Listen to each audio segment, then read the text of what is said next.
Welcome to another episode of the Dugout Dads Local Sports Podcast. I'm your host, Michael Hughes, with my co host, Jonathan Parker. where our skills are questionable. But our spirit is unstoppable. Once again, guys, welcome to everyone to a nice episode, episode 3 of 2025, Jonathan. First off, we need to thank our sponsors like we always do. Our title sponsor is Kobe McKinney with Underwood Realty. We thank Kobe for everything he's done for our show this year. Infinity Promotions as well.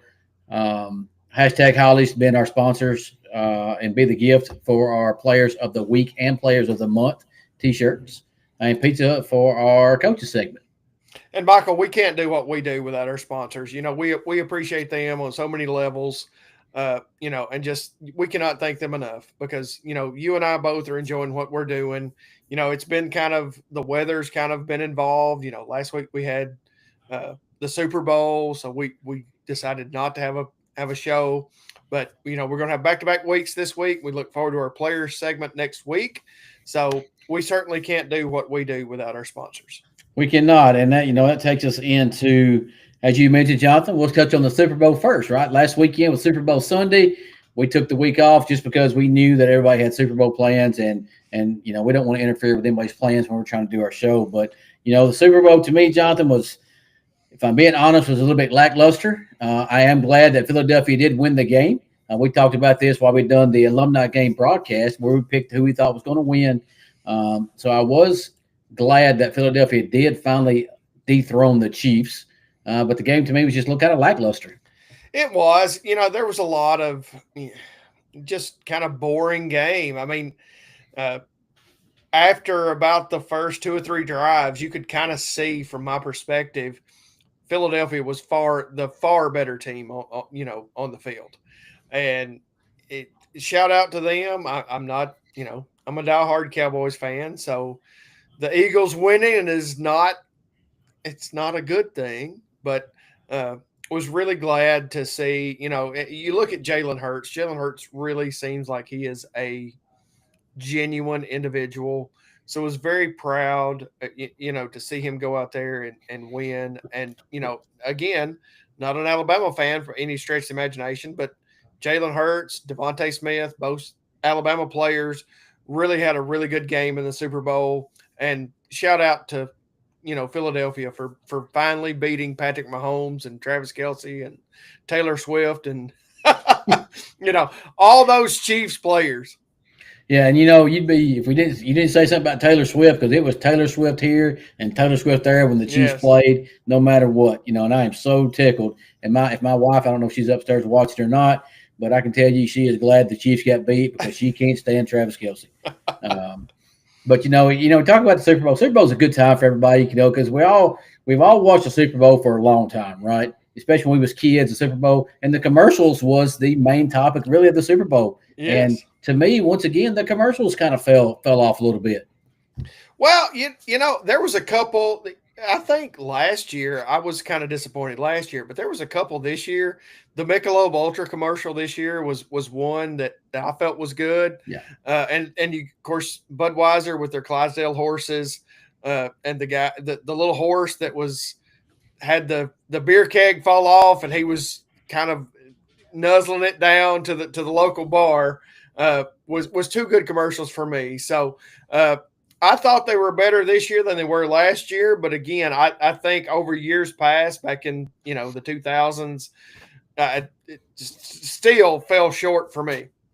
Yeah, one thing, we sit there and watched, and me and my wife, the kick of destiny. I don't know if you got to watch the kick of destiny or not with Eli and Peyton, having the kickoff there for the field goal. And you can definitely tell that they've never kicked many footballs, right? You can definitely tell they didn't, Peyton misses his 25-yarder. He misses it kind of wide left. And Eli didn't even come close.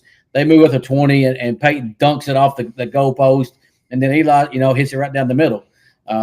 But why I say that is if you looked at FanDuel Sportsbooks Casino, the betting line on that kick, who's going to kick, was crazy. Something like that. I don't really do a lot of the online gambling much, but to just go back and look at, usually every Super Bowl I'll go look and to see what the odds are for stuff, this and that.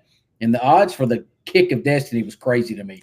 Well, and Michael, even talking to, looking at some of the prop bets, you could bet on so many different things, and I even seen that you could bet on what color Gatorade Yeah.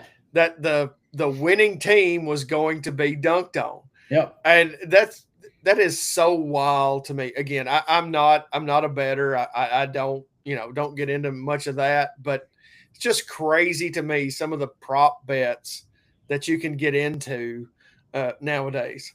And it looked like, I looked at the same prop bet for the Gatorade as well. And I think on there, purple was I think the one that they thought would win that bet. And come to find it was yellow Gatorade, right? So it wasn't even close. Yeah, no, it wasn't even close. And green is close to the lemon lime Gatorade is close to the Philly colors. So I'm sure that's what it was at the end of the day. But you're right though. Congratulations to the Eagles and Jalen Hurts. What a class act Jalen Hurts is. You just listen to him talk after he wins the Super Bowl, man. And the first thing he does was give all credit to the Lord above, right? It's the first thing he did. And to me, man, what a testament of that guy and all the critics that he heard throughout this year and last year and the year that he was in the Super Bowl 2 years ago about he's not good enough, right? And he really stood out to me in that game. Well, and Michael, you look, he was a guy that was benched in a national championship game. And to live that dream, to be in that particular realm, to get benched there, to have all your naysayers once you get to the professional level. Last year Philadelphia was not, they weren't there. To be on that pedestal, to be knocked off, to get back there, just kudos to him to continue to try and grow and get better each and every year. And again, you cannot ask for a more humble human being than Jalen Hurts. Again, being a Cowboys fan, it kind of hurts my soul, but I'm going to give huge shout outs to what he done. And again, like you said, giving kudos to the Lord above. At the end of the day, that's where we're all at. That's what matters the most. Yep, you're exactly right. This in swapping gears here, we talk about because for us, baseball is one of our favorite sports, right? That's out there. And Tennessee kicks off their baseball weekend this weekend with a series against Hofstra, gets a clean sweep of them. And we talked about it earlier. Just to see Tennessee baseball relevant every year in and out, man, it makes Division I college baseball so much fun to me. Well, and the reigning national champions, they come into this season ranked 4th in the country, which is so hard to believe, thinking about how can that be. They won the national championship last year, but they come in ranked 4th this year. We've still got a couple of players trying to get eligible. The Azuna kid from North Carolina still trying to get that. And looking at his stats, he's only going to build on the program if we can get him eligible. But man, I mean, they go in, they give up 2 runs on the 3 games of the weekend and score double digits each and every game this weekend. So, Tony V, again, congratulations. Congratulations on a great season last year, and cannot wait to see what this Tennessee team has moving forward this year. Yep, I can. I'm super excited about it. And we'll touch on, when we get to the end of the show, we'll talk about a little bit of Tennessee basketball. But I think we have our first guest in tonight. Tonight, guys, if you're out here watching us tonight, we're going to have the coaches segment where we'll have Smith County, both girls and boys, basketball coaches, and then Gordonsville girls. Coach Terry Brock will join us later on. But we'll go ahead and let Coach Farrell bring him in. If Matthew, go ahead and bring him in. Let's go ahead and bring him in. Hey, Coach Farrell, how are you tonight? Good. How are you guys? Good. Thank you. Thank you once again for joining us tonight. We appreciate it, and we thank you. We thank you for joining us. We're going to be remote. We know give you time back at home with your family there, but we appreciate you joining us tonight. Yeah, absolutely. Thank y'all for having me. And Coach, we're going to talk about a little bit about your season, but I first want to touch on a couple of different things that happened for you guys this week. And first off, Chloe Collins hits her 1,000-point career. Talk about that a little bit, and what an accomplishment just to get 1,000 points here in Smith County. Yeah, I mean, Chloe's had a good year. She's had a good career. I mean, just in the 3 years, that we've been here. And the thing is, she doesn't make that a priority. I mean, she scores for us or does whatever else we ask her to do. Pretty much winning is her number one priority. And Her and I talked about the 1,000-point thing back early in the season because I knew she would have a chance to be close to it, and she pretty much told me she didn't care. I mean, it'd be great if she got it, but she wasn't caught up on that. She said, "I want a banner on the other end of the gym with my name on it. I couldn't care less about the other one." So that just tells you what kind of teammate she is. I was glad to see her accomplish it just for that reason alone. Yeah. And I tell you one thing that I've watched Coach Farrell since you've been here, the excitement that you've brought to Smith County girls basketball, man, kudos to you about that because I love watching you guys play and the team you put together and the style you guys run. Me and Jonathan talked about this when you played Gornsville. Man, you guys are aggressive. You play fast offense, but defense is where you really get after people.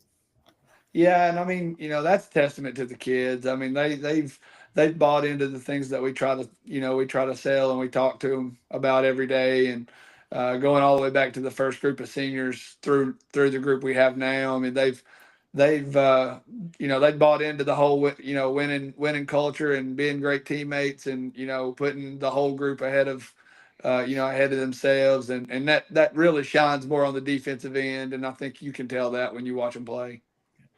So, Coach Farrell, for me, you look at it, you come into this week ranked 7th in the state. You had a couple of tough games this week, and we know the end of the season is upon us. So, what are your main points moving forward, and how we can get back to the glass house? Well, that's a topic of conversation every day. I mean, the sub-state date and the state tournament date's been wrote on our board in our locker room since the last of March last year. So, that's a goal that they've all worked for. And this time of year, you get to the point where you're close to having a chance to achieve that goal, and so there's a lot of pressure. Probably more so than even than last year, the year before, because now it's expected that you get there. And that I feel that pressure. The kids feel it, but you want that. I mean, that's something that we kind of embraced in our locker room, and we just got to show up every night and try to get the job done. The task that is at hand that night, and not look ahead a game or two with anticipation of what's coming, because that's how you get really bit in the go home game. So we just have to focus on what's ahead of us and do the right things that night, and then worry about the next one when it comes. Yeah, and I'm looking at this week's. I come to I was at your Watertown game, and I watched you play Watertown, and you guys, pretty had a dominant performance against them. They really never. Well, I guess they did at one point. They kind of got it close there, but you guys kind of took control in the second half. But then I look when you go to York, right? York is probably the perennial 7A team right now, right? York's probably their 5A. I'm sorry, 5AA team. York's probably a perennial powerhouse. What do you think, or what do you have to do to compete with those guys? Well, they're the boogeyman right now for us. I tell the kids, we talked a lot about it last week, and I really think if you put anybody's jersey on there besides York, that we play them completely different. But for some reason right now, they're in our heads a little bit, and they have a generational player, and they do a really good job making sure the ball stays in her hands. So we're gonna have to do a good enough job, limiting the amount of good touches she can get, and we also have to do a good job on offensive end value in the possessions, because they do such a good job of managing the clock and taking long possessions and really limiting the number of times that you get to touch the ball. So they're beatable for sure. I mean, any given night, but we need to play our best ball, and we haven't played that yet. So and the next few weeks are where you want that to be. So I told the girls after the game the other night, if you told me we were playing them for the 5th time and on the last Saturday basketball's played in Tennessee, I'd be tickled to death with it. So hopefully we get a couple more chances at them, and maybe we'll give them a little bit better run than we did last time. And on the injury front, we're good, right? There's no injuries. We're good right now. No injuries, no sickness right now to speak of. So we've had a rough go of it with the flu and COVID the last 2 or 3 weeks, and it's been 3 or 4 kids at a time. So I'm actually getting over it myself. So getting everybody back in the gym, back healthy, has been a big thing for us. And those kids spend a lot of time together, even outside of the gym. So I mean, our kids have good relationships with each other. So when one of them goes down, it's like you pretty much can guarantee there's going to be 4 or 5 more go with them. So But hopefully we're through that, and maybe we can get to the 15th of March, and if we all got to get sick, we'll be fine to do it on the 16th of March, not in time between now and then. Before I dig into your all district team, your all district players, I want to talk a little about Watertown. You played Watertown in the first round of the district tournament. You guys split in the regular season, if I'm not mistaken. Going into a third time, what do you look to see from Watertown? Because you did just play them recently, this past week, and you beat them pretty handily. But what do you expect to see when they come, or actually you guys go play? And I forget exactly where you guys are playing. Livingston, maybe? Is that where you guys are? Monterey. Okay. Yeah, Monterey. I think, Coach Price has done a really good job with them this year. They're playing hard for her. They believe in what she's teaching them, what she's preaching every day to them. You can tell they've got a lot more excitement this year about them, a lot more energy. And the big thing for us is to go out and take care of business as far as what we do on the defensive end. They run a lot of high-low. They're old school kind of in that way. They've got, they play the 2-post set. And they do a good job defending us. They kind of make us do some things that we don't typically, there's not a lot of teams out there that typically make us do. So we just have to make sure we're prepared, make sure we don't leave any stone unturned, and don't overlook, the fact that they're a quality team, and somebody is going to put themselves in a really, really good spot and give themselves a really good chance to get to Murfreesboro on Thursday night, and hopefully that's us. And somebody also is going to put themselves in a really hard spot to get to Murfreesboro. So, we have to make sure we stay focused on what the job at hand is. Yeah, and then, talking about, as we mentioned, I looked at all your all-district players today. You had a couple of first-teamers in Chloe Collins and Emery Jones, and then Carly Ramsey's the second team. But you also had a couple of honorable mentions with Chloe Powell and Daisy Claywell. So you got your 5 starters all got some kind of recognition in the district. And then you have KK Dixon and all freshmen on that team as well. So, that's a pretty talented group. And me and Jonathan talk about this a lot, that you've got there, and they're young, right? You still have some young players there. Yeah, we play 3 seniors, and we really don't play any juniors, and we play the rest all freshmen and sophomores. So, I tell people all the time, we've had a really good run the last couple of years, and of course this year we've had a pretty good year so far. We need to finish, and I don't think the girls basketball side here is going to be down for a while. We've got good kids all the way down through the 4th, 5th, and 6th grade, so we're looking forward to keeping that rolling, and those kids that are those all tournament kids and all district kids and all that. We don't spend a whole lot of time talking about individual stuff in our locker room. Yeah. Our kids are really good about, being team oriented, and most of the time they don't even want to hear about all that stuff. But the media always pushes it, so I try to let them know ahead of time just so they don't get caught off guard. But our kids have done a really good job buying into winning being the priority. And, I feel like we're a little bit different in that we don't have selfish kids in our locker room. We don't have kids that feel sorry for themselves when they don't get something and somebody else does. And I think that portrays well when we get on the court. Those kids love each other. They just want to win, and they just want more games for those seniors. And you can tell that.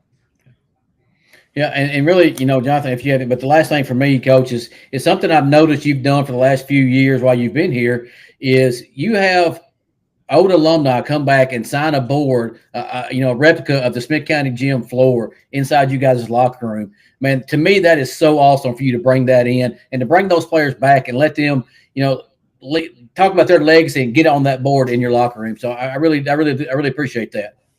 Well, that was something that I started the first year really with the idea of getting more alumni, interaction with kids that they may not have, some of those we had that first year. I think we had probably 15 or 20 people come back and sign the board that graduated in the 70s. Wow. People that, and they, they would come back and talk to the kids and talk to them about how much, they call it, there was outlets then, but talk about how much outlet basketball meant to them. And, I think sometimes that stuff gets lost on young kids. And so, anytime we can get somebody that can come back and talk about, what their high school, playing days meant to them, and really, something we talk about a lot is leaving it better than we found it. And, our kids bought into that, and that's, they look forward to senior night. The seniors get to sign the board, and they get to put their names on there with all the the alumni that had been before them, and that they look forward to that probably more than I ever thought they would. But that's turned out to be a cool thing, and it's been cool for me because a lot of people from Smith County I didn't know, and I didn't know the people that played there, and I didn't know what it meant to them. So them coming back and signing the board and us getting to interact with each other helped me a lot my first year or two, also just in getting to know people and getting them more involved in the community as well. Well, and you can see, just such a close knit community, and that is such a great thing that you do, and I'm so glad you do that, because at the end of the day, it's all about the people in the past, and building that, building a program, from you said in the 70s, you continually build a program because you continually to build off of what was in the past. So, kudos to you and kudos to the girls that, that are buying in and from players past. So that is a very great thing that you're doing there. Yeah. Well, I appreciate it. I mean, like I said, they embraced it. And, that's something when we went to the state tournament last year. The night we played the sub-state game, after the game, before we went to the locker room, I get them all together, and I was like, I mean, there were a lot of people there. A lot of people that didn't come to a game all year went to East Nashville, watch that sub-state game. And, I told them, I said, y'all got 5 minutes before I want you in the locker room, but for 5 minutes, go thank all the people that came out here and supported y'all, because there's a lot of people in those stands tonight that have been waiting 50 years to see y'all do what you just did. So just getting them to embrace the legacy that they want to leave, and a lot of those kids have a lot of those kids I've got now, they've got siblings that are going to come in. We talk a lot about, do you want them to find it better than you found it, and then those kids will want to leave it better to the next group. And I really think if you can get kids to buy into that and buy into it being bigger than them, bigger than the year right now that we're in, I feel like that's such a big culture piece, because they embrace that, and then they want to pass it on, and they want their younger sisters to come in and expect to go to the state tournament. And that's something they didn't get when they got here. So I'm proud of them for how they've embraced that and embraced so many changes in the last couple of years. So, Coach, on my way out, I got one question for you. With the weather coming in this week, how is that going to impact you guys this week? Not knowing at the end of the day what it's going to look like toward the end of the week. Well, to me, it means I got to film watch a lot more this weekend so that I can get everything in Monday and Tuesday, because I'm convinced we're not going to get to do much on Wednesday. We've got a backup plan for 4 games to be played Saturday in the case of enough snow that cancels Thursday and Friday, if that's necessary. With it being in Monterey, man, it's really hard to tell. I mean, Monterey got a lot more snow than a lot of people. So, and ultimately they make the final call on whether we can play games or not. And then of course the schools have to agree to come at that point. So, we've kind of talked about different scenarios both ways, when we play, when we don't play. But to me, I'm a preparation person. So I really am not looking forward to having a bunch of snow days off and then having to come in and quickly prep and then go right into gameplay. So I'm hoping that it'll either snow so much that everybody is in the same boat, or not snow at all. That way we can get the whole apple cart turned over, Well, Coach, we appreciate you joining us tonight. We know your first time being on Dugout Dads with us. We appreciate it. Absolutely. we love watching you guys, what you're doing. Good luck next week, and we hope to have you back on saying, hey, you went to the Glass House. Let's talk about it again. I sure hope so. And thank you guys for doing what you do. I appreciate y'all's, shedding light on high school athletics in Smith County. Smith County is a special place, and we need more people out there trying to, shed the light on these kids that are out there doing good things and working hard at the craft that they're trying to, achieve greatness at. So I appreciate you guys. Yeah. Thanks, Coach. Thanks, Coach. Michael, the energy that he's got in his voice, I'm so excited to see, how they can progress moving forward in their pursuit to get back to the Glass House. They've got a lot of talent there.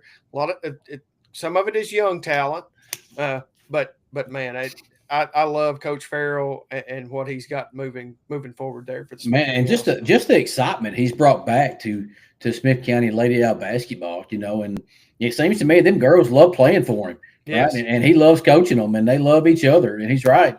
Just to watch them play out there, they seem to like that. They're for each other. They want to win. Yes. And you look at him. I mean, he's kind of he seems like to me just from afar, he seems like he's an old school coach. He coaches them hard, and he's always up there in supporting of them. So again, I'm really excited to see what they're going to do moving forward. Yep. And then after Coach Farrell, we'll bring Coach Bassell on, Coach Lane Bassell. He is the Smith County High School boys coach. We'll bring him in. We'll talk a little bit of Smith County boys basketball. But, talking about Coach Farrell and the weather this week, you're right. The weather's going to be a real topic of conversation, right? Chance of 2 to 5, 6 inches of snow here in Smith County, but on the plateau, he's right. You could be 8 or 10 inches, right? If you get that, you could get 8 or 10 inches, and who's going to want to drive to Monterey in 10 inches of snow? Not many people. Not many people at all, and it'll be interesting to see.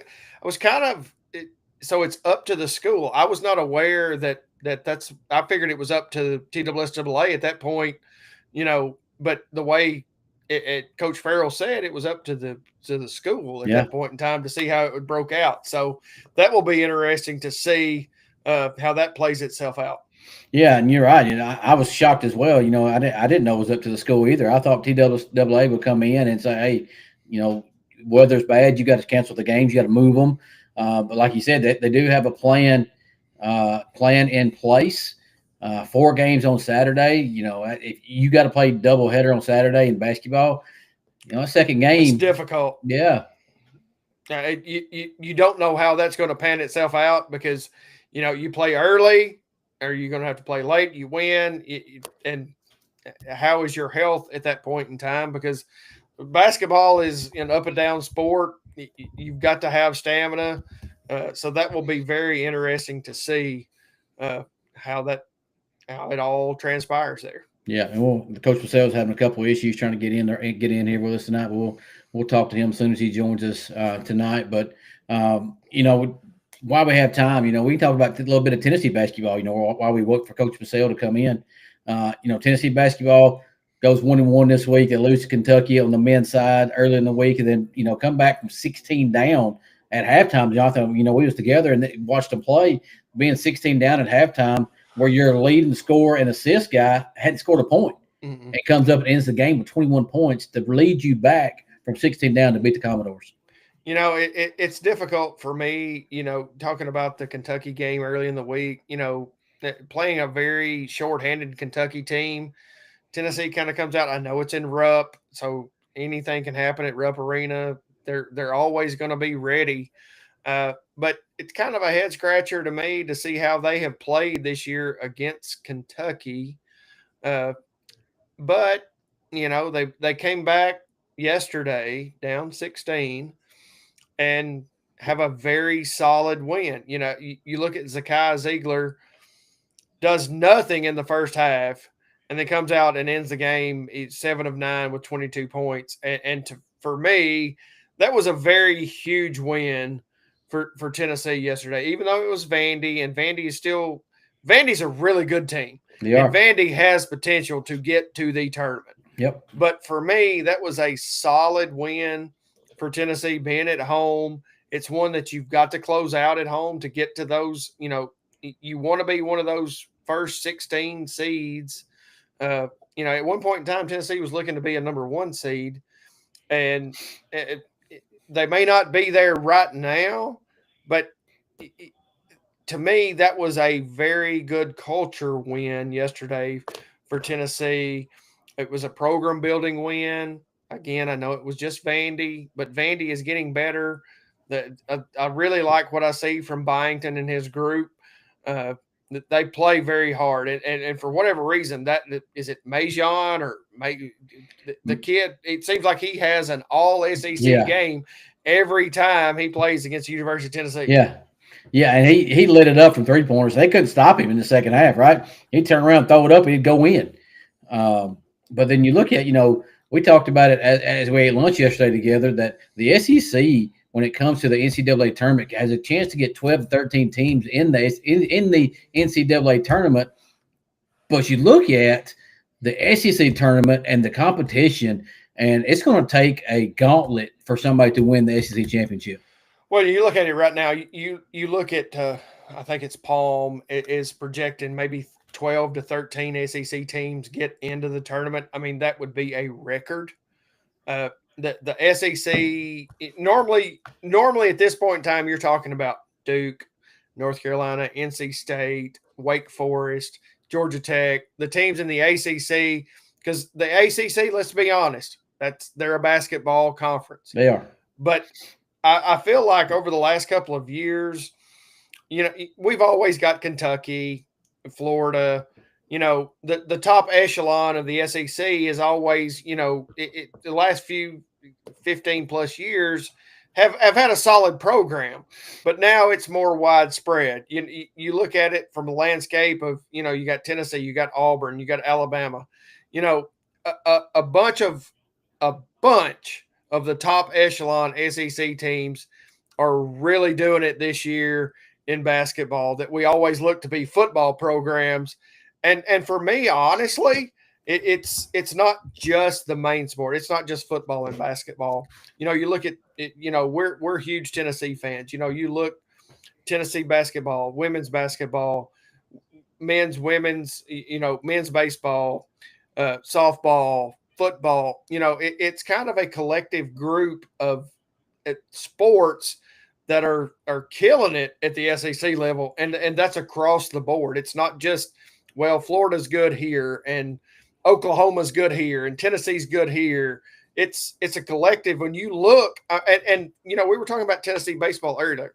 Tennessee baseball is 4th in the country, behind 2 or 3 SEC teams, and then you look past Tennessee, it's SEC. It's across the board. Yeah, and you talk about even, what's funny is me and my wife was just flipping through ESPN yesterday, or maybe this morning, and you saw Tennessee cheerleading was 3rd in the nation in some kind of cheerleading competition they did. I know, we talk about Tennessee a lot, but Tennessee in general right now is a school you want to be at. It's a team, is a school you want to follow. It's a team you want to be a fan of. Of course, you hear all these other teams saying, or all these other schools saying that Tennessee fans are the most obnoxious fans in the USA. But we may be, but when we're good, we're good. Well, and the thing of it is, when Tennessee is good, it is so much better for the NCAA across the board. It doesn't matter, what sport you're talking about. When Tennessee is good, we have our haters. We have the teams that there are rivals, and we have teams that don't like us. But when Tennessee is good, it's just better around the globe. It is, and like, you talk about, you just look at the coaches that Danny White's brought in since he's been here. Danny White has done a tremendous job. Being an athletic director at the University of Tennessee. The people he's brought in, you look at Josh Heupel, you look at Tony. No, I think Tony B was already here. But then you look at Caldwell for the basketball program. Look at the people he's brought in that resurrected programs that were kind of lackluster, right? But he brought these people in, and they have really revitalized the complete atmosphere of Tennessee athletics. Well, and you look at Kim Caldwell. Kim Caldwell is a perfect example. She came from Marshall, small school, but ran a type of basketball program in her past that was kind of Tennessee, driven. And so we have Coach Basell on. We'll get back into that in just a moment. No, it's okay. It finally worked, man. It's okay. Hey, it's all right, Coach. Ain't a big deal. We know all about technology and how it goes. Not a problem whatsoever. Hey, once again, we appreciate you joining us tonight. Thanks for taking a little bit of time just to talk about your program, and we want to highlight you guys, right? We want to talk about your program. We just got done talking to Coach Farrell and his program, and we'll talk with the Gordonsville coaches later. But we want you guys to come on because we want to give you the opportunity and the platform to talk about it and brag about your team. So once again, thank you for joining us tonight. Yeah, thanks so much for asking me to be on it, and I'm excited. Sorry it took so long. I apologize for the technical issues. That's okay. It happens. Digging into a little bit about your schedule and where you guys are at and what you've accomplished so far this year. Me and Jonathan was talking earlier. You had 2 good wins this week for your basketball program against Watertown, and then go to York and beat those guys. So, you're on the right path. If you look at your overall record, it's probably not where you want to be, but you really care about that district record. And you guys are really doing good. And you finished second in the district, if I'm not mistaken. Is that correct? That's correct. Yes, and you're accurate. I mean, our record's like 11-17 right now. It's not what we want it to be, but we're playing sophomores and freshmen. We've lost like 7 or 8 games by 7 points or less. So we're in games. We're just not finishing and making plays, and that's just a lot of youth and inexperience that's making that happen. And Coach, you talked about that youth and inexperience, and we have seen growth throughout the year, and it's gotten so much better from where it started, and we knew that was going to happen.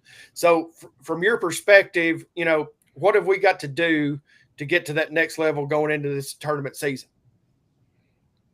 Sure. So one of our big issues right now that's causing us problems, 2 things. One is the physicality of the game. Like, our kids are so undersized as far as physicality wise, physically developed. They're not there yet. They've not been in the weight room for a long time. They've not started lifting weights a whole lot until this year. That's hurting us. And then defensively, I'm asking them to do things that they've not really been asked to do before. We play a lot of man-to-man defense. In the past, it coming from middle school, teams don't do that. And so they're being educated with new coach, new system, new principles. And, the boys are buying in. They're improving. Like you said, there's been definitely growth from where we started, and I'm proud of them for that. But there's definitely more room to improve. But you look at it, Joe, and we talked about it. Me and Jonathan, especially, we've watched quite a few of your games this year. And, I was at a couple of your games last week. The youth movement that you have in your basketball program, you got one senior, and then the rest of you guys, you got a bunch of underclassmen that are playing a lot of minutes for you. That's something that – is it a negative to begin with? Because we talked about Coach Dyer about this all year in football, right? He played a lot of youth kids, or a lot of underclassmen, and he had a lot of those growing pains. But man, the excitement that you guys will have. I mean, we still got this year to go, but looking at the next couple of years, you got something to build on. And me and Jonathan talked about this a lot with your program and the youth, the guys you got. I can't wait to see where you guys go. Yeah, that's the exciting part. We still have this year, like you said, and we've got York coming up on Friday night in the district tournament in Monterey, and then we'll have the winner of the 4 or 5 game versus Jackson County. I assume it's gonna be Jackson County. They haven't had really, other than when we played them at our place, they haven't had a close game in district. So I assume if we take care of business like we're supposed to against York, that's who we're going to play in the district championship game. I would love to upset Jackson County. I mean, they know we can do it because we've had them on the ropes before. Yeah. But I mean, that's the youth coming up, like you said. Sorry, back to that. The youth coming up, like you said, even in the feeder programs and defeated Smith County, Union Heights, Forks River, there's a lot of really good talent coming up through Smith County High School, and I'm pumped up about it. And it was this year at the beginning. It was definitely a detriment to have some younger kids playing significant minutes, but they've improved a lot as the year goes along. And we knew it'd take time, and they're kind of playing their best basketball right now at this time. And Coach Purcell, I know the injury bug has kind of hit you a little bit this year. There's been a couple of players that you have wanted out there. So how are we on that forefront? Are we okay? Or just speak to that. Not really. Not really. We've had some illnesses. Cooper Williams and Lucas Cornwell missed the Watertown game with the flu. Which gave a great opportunity for some kids to step up, like Peyton Bryson, Dylan Raines. They stepped in, did great. Grayson Banka played great. Cohen Rigsby has played and started a lot of games this year. He played great. It was a great time for them to kind of showcase their talents and how much they've improved as the years went along. Morgan Sinclair is still injured. We had a little shoot-around practice today. He participated a little bit, so we're hoping we'll have him back by the first round of district tournament. But Taylor Wilmore hasn't done anything in a while, and I hope that he gets healthy, but I'm not anticipating that. Yeah, and you touched on that. Something I was going to touch on as well. The Watertown game, for me in particular, you have 4 guys out who play valuable minutes for you guys, and then the coaching job you did were bringing your other guys off the bench and to win by 20 points. What a testament to the guys buying in and to the product you're putting on the floor, where you can have the next man up mentality, right? And those guys really stepped up, especially a couple of those freshmen that were knocking down 3-pointers left and right. Kudos to you and what those kids have done so far. Well, they bought into that belief of playing as a team and making the extra pass and making the right read, making the right decisions, playing defense, pulling rebounds, just all the things that we talk about every single day in practice or games, pregame, whatever it may be. And those kids listen. They know exactly what they're supposed to do. They know their job, they know their role, and they buy into it, and they don't try to play, outside of themselves and do things that they're not capable of doing, which makes a huge difference. And, we're sitting there, we're talking about, you like you said, you go and you play York this Friday night. But I want to get into a little bit, and we don't really highlight, we don't, as a coach, we don't really care about individual accomplishments, right? But we always want to touch on them. We got to give kudos to, Gage Gibbs and Cooper Williams and Tyler Jones from your team, who all play valuable minutes for you and do different things on the court. But congratulations to them for being all district, actually made all district, and Tyler Jones being on the all district defensive team. Yes, all three of those guys are key cogs to our team and what they do. They all have different roles, like you said. Gage Gibbs is a fantastic shooter. That guy can absolutely fill it up anytime. Like, I'm pretty sure you guys saw the shot against York. Yeah. He made one from about 65 feet. So, funny thing, he got that shot off, and I just started clapping for him. Like, hey, good awareness, way to get that shot off. And I turned, and the thing goes in. I'm like, hey, what bonus points? But you taught him that, right? You were able to teach him those skills, right? No, and I had nothing to do with that. No way. So, great player. He's been shooting the ball really well, playing great. Very deserving of that all-district nod. Tyler Jones, he's pretty much our leader. He's our guy. He handles the ball. He makes the right decisions. He scores points. He plays defense. He does all the things that you ask a leader or a point guard like him to do. And then Cooper Williams, deadly from the mid-range, great off the bounce, gets to the rim and scores. He's got a lot of broad upside for him too. So those are three players. We're looking at two sophomores and a freshman making all district already. They've got 2 and 3 years left with us, and it's really exciting for the future. And we talk about Cooper, and then you got Lucas Cornwell, who's a freshman that plays quite a bit of minutes, and then Cohen Rigsby, who plays a lot of minutes. What do you tell those kids when they come onto the court for the first time? You're playing middle school ball. You're playing against kids that are okay, but now you're playing against 17 and 18-year-olds, right? So the competition is going to be different. So what do you tell those guys when they first come to you to expect when they first step on the court? So the number one thing for all these kids coming from middle school to high school is the speed of the game is going to be way different. Playing at these middle schools, and I'm not trying. I'm just stating facts. I'm not trying to be rude or disrespectful in any way. Most of those teams are going to sit and play zone. Not people are going to up and pressure you all the time like you see in a high school game. Yep. So that physicality, that defense, and the speed of the game, and what you see, it's going to be different. And so, like a kid like Cohen Rigsby, for example, he's very heady, very smart, knows the game, plays under control, makes the right play, knows the game, and he succeeds with that because he knows what to expect. But the physicality, you can't really prepare for that until you get out there. Until you have an 18-year-old kid who's been in the weight room for 3 years, go through and put a forearm in your mouth, you don't know what's going to happen. It's a little different.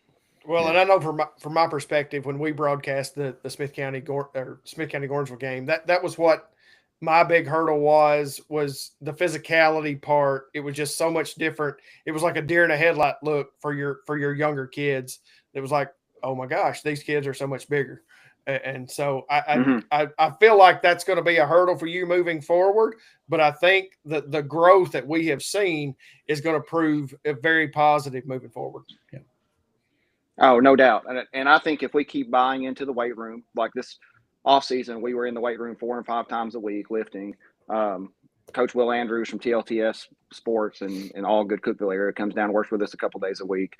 He does a fantastic job with the guys, and they're buying into that work ethic and working on their agility, working on their speed, working on their physical fitness and getting stronger. And they're doing a great job with that. And that's going to make all the difference going forward. When you have a whole weightlifting program, a whole conditioning program, a whole speed program like that, I think we'll see a huge difference with them at the beginning of next year. Yeah, and the last couple of things for us, Coach. Now, we talked to Coach Farrell as well, with the weather coming in, the forecast of the snow. Do you guys have a plan in place like the girls already have about as far as if weather cancels some of the games this week? Sure. We're hoping – obviously we want to play on Thursday and Friday. Girls play on Thursday, we play on Friday. Yeah. But the first part of it is Saturday. Have 4 games Saturday if we can. Now, if we don't do that, we're going to have to go back to the drawing board and figure out what to do. That's a little worrisome to see, especially the Monterey area, the Fentress County area, they're probably going to get a little more snow than what Carthage is going to get. Right. So I'm a little worried about that. If they get 4 or 5 inches of snow up there, we might not play a district tournament. Yeah, well, Coach, once again, hey, we appreciate you joining us tonight. We can't wait to have you back on. Hopefully, the next time we have you on is, hey, we're headed to the Glass House. Let's talk about that. And, that's what we hope for you guys. Once again, we appreciate you coming on with us. Good luck this week. Hopefully, you get that game in and go out for the rest of the year. Yep. Good luck, Coach. Jonathan, Michael, I really appreciate it, guys. Hey, I'll be back anytime you want me. Just let me know. I'll be here. Yeah. Thanks, Appreciate Coach. Thanks, again, guys. Michael. Yep. Again, Michael, just very excited to see what they can do moving up, moving forward with their younger guys. And they've got a lot of positive things moving forward with Smith County Gals. Yeah, and now shifting over to the other side of the river, we got Coach Terry Brock here with us from Gornsville High School. And Coach Brock, we appreciate you joining us tonight. Thank you. Thank you for having me. How are y'all doing? Doing good. Good, and we see it. We appreciate you. We know you're driving down the road. We appreciate you doing this. We wanted to go remote, so you didn't have to come to Carthage. You can go back to your house and enjoy time with your family. But we appreciate you joining us, and congratulations so far on what you've accomplished throughout the year for Gornsville Tigerette basketball. Because we've had a few years in the past. Me being a Gornsville graduate, I've seen the previous, we had in the time, we didn't win a whole lot of games, but you have brought a new excitement into Tigerette basketball. So kudos to you for doing that. And I love watching you guys play. Thank you. I can't take a lot of credit for that. Credit goes to the girls. They've worked really hard to be where we're at right now. And we've got 10 wins on the season, but there's so many ball games that we've had that could have really went either way. They were close, so we could have had some more wins in that win column because we've had a lot of tight games. But the girls have worked extremely hard, and we've had, we've made a lot of progress, and I am super proud of them for that. So, Coach Brock, looking at your upcoming schedule, we're district tournament time. What do you see as your main focus moving forward from this point? 100% consistency. And that's just not on the offensive end, that's on the defensive end too. I think as we present ourselves as a more consistent team, we have a good chance of having some success in this postseason run. But that'll be our key, is to be consistent on the offensive end, taking care of the basketball, and then being consistent with our defensive communication. And it looks like you guys play Red Bowling Springs this week. That's the play-in game, if I'm not mistaken, to get actually into the tournament part, if I'm not mistaken. But what did you guys split with Red Bowling? How'd your season go with Red Bowling this year? No, we took the win on both of those competitions. They were both close games, though. Actually, at home, we went into halftime down by almost double digits. And then, we rallied the third quarter, came back, wound up winning that game by 12 points. And then the game there, it was close. It was back and forth, 2 to 4 point game all the way to the end. We did knock down some free throws at the end, which kind of set us apart. But both games have been competitive. So, but I look for our team to be a better team on Tuesday night than it was in both of those previous contests. Well, Coach Brock, for me, watching you guys, you're a very young program, but you play such an exciting brand of basketball. It's up and down, in your face, and it's just it's exciting to see because it's about defense, but you got to score the basketball for sure. But you guys play a very exciting brand of basketball. I appreciate that. That's the goal. I personally like my style. I like a fast-paced game, and and in a lot of those losses we had, if you look, we usually shot more shots than our opponent did. Our shooting percentage just needed to be a little bit better, and that's what I like. The more shots you get, the more chance you have of those going in, and we all know the winner at the end of the game is the one that has the most points on the board. So it was good for me to see that we would get more shots up than our opponents. And that's been a point of emphasis too, is our shooting percentage has to be better. And I feel like that has definitely increased as the season has progressed as well. Yeah, I love, like Jonathan said, we've watched you guys play a few games this year, and we love the style you play. But one of my questions that I had, I look at your youth, your junior high program as well. You guys go in and you run the table and you win the junior high program, but you guys play the exact same style of basketball at the junior high program as you're playing at the high school program. And the sky's the limit, I think, for your girls program from the talent you have at the middle school program that's going to join your high school program eventually. And I look at your daughter, the eighth grade that plays on the high school team. What an accomplishment for her to actually play as an eighth grader on the high school team and give you valuable minutes off the bench. And now I think she's a starter now, if I'm not mistaken, in the last couple of games. But kudos to her, kudos to you of what you've got built in there at Gorensville High School. Thank you. Yeah, and I mean, I do. I've got some excellent players that are at the junior high level that over the next few years should help us be able to compete and grow the program. And they're excellent foundation moving forward. I'm fortunate in the sense that I only have one senior this year, so I have 8 juniors coming back for next year, which is going to help us exponentially. I mean, because those girls have really come a long way this year. They're kind of set in our program now. They understand me and my style of play. And I think we're starting to get to where we're just all on the same page. And if we can carry that over, first thing obviously is going to be team camp coming up this summer. And then you carry that over to next year. And then you filter in those younger players. And I've had several that have gotten some minutes this year. I've got another freshman that's got a lot of playing time. She's hurt right now. And Lily's coming off an injury too. She's just so let's see here. So Friday night was the first game that she's gotten to play in a couple of games. But that's the goal. Like just being patient, which is not my strong point.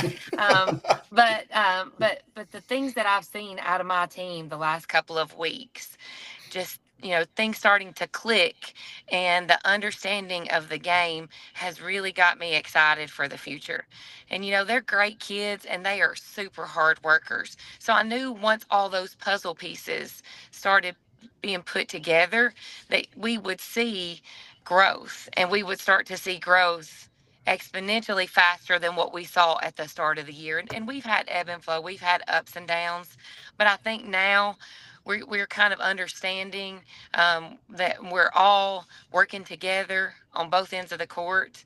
And like you said, in the years to come, but I tend to try to take things just 1 year at a time, really one day at a time in a lot of sense. But yes, the future and what the talent that we have, and then you add that to the players that we have coming back next year, I think is very promising. Well, it's a process, right? I mean, you have an implementation of your program and what you expect, and you have to set in that process and that cultural growth that you have to be there. So, being a first year coach, I'm sure that's been a hurdle for you. But again, you're doing a fantastic job. It's so enlightening and to see, and just what we've got moving forward for the Gornsville Lady Tigers. Yeah, thank you so much. I look forward to my time with them every day. I think that's been the best part is just that practice time. That's the highlight of my day. And like I said, they're great kids to be around. And there's a lot of talent. There's a lot of things, work that was put in by previous coaches and the players themselves that really I can't take credit for. I'm just trying to add on and build on, and they're very receptive to that. They listen, they learn, they're excited about the wins, and I think that they're hungry for more. And hopefully that will help catapult us in these last few games here. Yeah. So as you finish your first regular season here at Gorensville, a couple of really one question for me is, have you got? I'm sure you're more comfortable with the community. The community is really taking you in. I was probably how is everything for you at Gorensville High School right now? It's I tell people all the time, like, and I'm from a small community, not quite as small as Gordonsville. Um, but I tell people all the time, we've been here for a short time, but it's like it already feels like home. I mean, it's a great place to be. And Coach Bibb told me that when I first got there. I just don't think that I realized um, just the value in that sense of community that is there and the support. and it has been a great place. And that's not just for me. That's been for my whole family. I mean, my whole family loves it there, and that says something about the community. And like I said, I didn't. I knew it would take me a while to get acclimated, but I just did not realize that it would happen so fast. And I love it. I mean, there's not a day goes by that I don't wear blue. Okay. Well, and the last thing for me, a couple things, like, and I told the other two coaches we talked to, we don't really individual accolades. We don't really care. I mean, we do care, but we don't care much. But I want to touch on a couple of your players that made all district. You got Mackenzie Herron, who was the second team all district, and then Callie Underwood, who was third team, and then on the all defensive team, and then Liara Baines makes the all freshman team, along with your daughter, an eighth grader, who makes the all freshman team. So kudos to those young ladies as well. Yeah, super excited for them, super proud of them. And then we had some others get some honorable mention honors, and that was KK Roberts and Ashlyn Naylor and Molly Story. And that's the thing about our team though. When I look at contributions, I think to myself, so many kids this year at different games have stepped up. I mean, Lucy, my senior, she has had some excellent, especially defensive games. And then you've got Dee that's come in and had the Clay County game there. She stepped up and had a great game. You've got people that have contributed throughout the year, and but I'm super proud of those girls that got those honors. And then I know that we've had other players to step up, and I think that's one of the things that is helpful for our team too. Is I've got so many players that could come in and step up that I'm not really worried about foul trouble, or I'm not really worried about someone having an off game, because I feel like, okay, well, the next person can just come in and step up and fill that void. So we've asked the other two coaches about the weather this week coming in. What does your schedule look like this week with a playing game, with the weather coming in? Well, playing game on Tuesday, and I know that's when that weather system is supposed to come in. So hopefully it will hold off a little bit that night. We'll get to have that game. My girls are looking forward to that, and I'm looking forward to that. And then after that, the week, I mean, I don't know. I never like to put games off, because you prepare for that. You're excited about Yeah. that. So I'm hopeful that maybe we get enough weather that we maybe get a couple snow days from school, but that we're still able to proceed with the tournaments. That's my thoughts on that. I never like to change. I know that the girls are looking forward to it. They're looking forward to competing. So hopefully the weather's just right to where we still get to move forward with that. And Coach Brock, those games are at Livingston Academy. Livingston Academy. Yes. Well, Good Coach, neutral site. I think Yeah. that's a great. I think that's a great place to play. So that'll be good. And then it's not, I mean, it's not too far for the fans. So hopefully we'll get a good fan base there too. Well, Coach, once again, we appreciate you joining us tonight. We look forward to what you guys do for the rest of the season. Congratulations on what you've accomplished so far. And me being a Gordonsville graduate, Gordonsville's lucky to have you, and I'm so glad you're there. And I love watching what you've done so far, and I hope you nothing but more success as the year goes on. Good luck. Thank you. Thank you so much. I appreciate that. And I would like to, if you don't mind, one more thing. The Cookeville High School, as a fundraiser, their booster club hosted Upper Cumberland All-Star Game today for middle school players. And one of our own, Gordonsville seventh grader, she got MVP of the seventh and eighth grade game. So I want to say congratulations to Lainey Foster, because that's Wow. a big accomplishment. And that was just today, and I went and watched it. Great game. Lots of kids from the Upper Cumberland. So I think the Upper Cumberland too, in the future, there's lots of talent coming through. So congratulations to all those girls that got to compete in that game today. Absolutely. Yep. And Coach, All right. once again, we appreciate it very much, Coach, and good luck the rest of the year. Yes. Thank you so much. I appreciate it. Thanks, Coach. Once again, we talk about Coach Brock Johnson and what the excitement she's brought back to Gordonsville Tigerette basketball. And like I said, as me being a Gordonsville graduate, man, I love watching it. I love what she's done. The girls love playing with her. Man, I can't. Sky's the limit for those that team as well. Well, and we all know what Coach Agee built there at Gordonsville. I can remember back in the day. They were competing for championships after championships, district, region, going to the state. I remember Brooke Armstead back in the day. And it kind of feels like kind of the same energy with Coach Brock there and a program that she's building there. So it just seems like it again with new coaches. We've heard it for so many years. It's a process. Yeah. You've got to get your implementation of your program in, but I feel like that her team has bought into that, and they're going to continue to get better throughout the years. Yeah, and unfortunately, Coach Bill couldn't join us tonight from the high school from the Gornsville Tigers program. But congratulations to them. They're having an outstanding year for what they have. You look at some of the starters on their team, Jonathan. We've watched them play a few times. You got Tucker Smith, and you got Jay Foster back, and Brody Sykes, and James Peoples, and then the new kid that come in from York, Carter Gibson that come in and had an outstanding year. And you see those guys and what they've accomplished this year as well. And going to the Glass House last year. Now I would 100% say that Coach Bibb is really he's preparing to go back to the Glass House this year with that same team. Absolutely. Their big hurdle is going to be Clay County. Yeah. And, just looking at some of the 1A teams that are going to be a hurdle for them to get there. But man, they have a senior laden team and Brody Sykes. They've got a big group of kids. We talked about with Coach Farrell. It's about size when you get there and being there. So,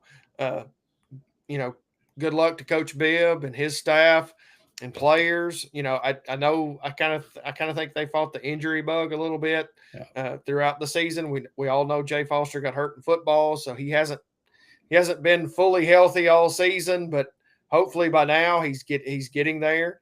But again, Again, a lot of great things happening for each one of our basketball programs, girls and boys at both of our high schools here locally, and a lot of exciting things, and hopefully getting back to the Glass House in Murfreesboro.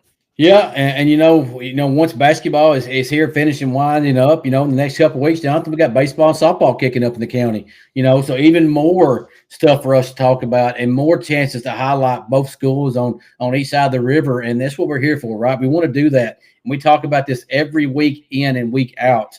That we want to promote both high schools. We want to promote everything that these high schools are doing in every sport they play in, and I'm so excited about what we've done and having these people come in and join us on our program. Absolutely. And you look building off basketball, but building off football, going to basketball, going to baseball. There is a lot of athletes in this county that don't play other sports, that only play, baseball and softball, like we've had, Kaylee Plumley on, Bailey Stewart, Abby Brinkley on, that are, collegiate signees that are going to be starting their senior year. You look at Smith County with Bennett Gammon, you got Bennett, you got Riley Martin, you got the list goes on and on for there. You look at Caden Bennett at Gornsville, Chloe Collins in softball. There's just a lot of talent that are not just playing football, not playing, because those are football's a sport that gets all the accolades, all the things. But we've got a little different thing here going in Smith County with a lot of other sports where kids are excelling in. You're right. And like I say, Smith County in general, it's an exciting time to be part of this county. It's an exciting time. Max Long, White Claywell. White Claywell was a kid I was trying to think of earlier. There's a lot of talent on our baseball and our softball program that I cannot wait to highlight moving forward. Yeah. And, like as you mentioned earlier, we've got a few college signees. We got all the 3 girls from Gornsville softball, and then Colton Bennett, who signed the scholarship in baseball. And I definitely look to see that there'll be somebody from Smith County High School baseball that's going to sign a scholarship after this year, So I can't wait to start reporting on those sports as well. Yeah, and even at our middle school programs at both Gornsville and Smith County. I mean, there's a lot of exciting things happening there with a lot of 8th grade heavy at Gornsville. You've got some players at Smith County in baseball and softball. So I look forward to highlighting them as well. Well, Jonathan, episode 3 of 2025 is in the books. We went a little overtime, but we thank all the coaches that come on tonight. You know, we want to give them the time to come on and highlight their programs and talk about their programs. But once again, we want to thank our sponsors, Kobe McKinney, who is our title sponsor with Underwood Realty, Pizza Hut for our coaches segment, Infinity Promotions for all your apparel needs, and then Pizza Hut brought to you our coaches segments tonight. And then hashtag Hollies and be the gift for our Players of the Month, Players of the Week t-shirts. And we need to highlight that next week will be our players segment for the month of February. We'll be highlighting our players of the month. We will be live from No Bells. So look forward to that. Watch our Facebook page.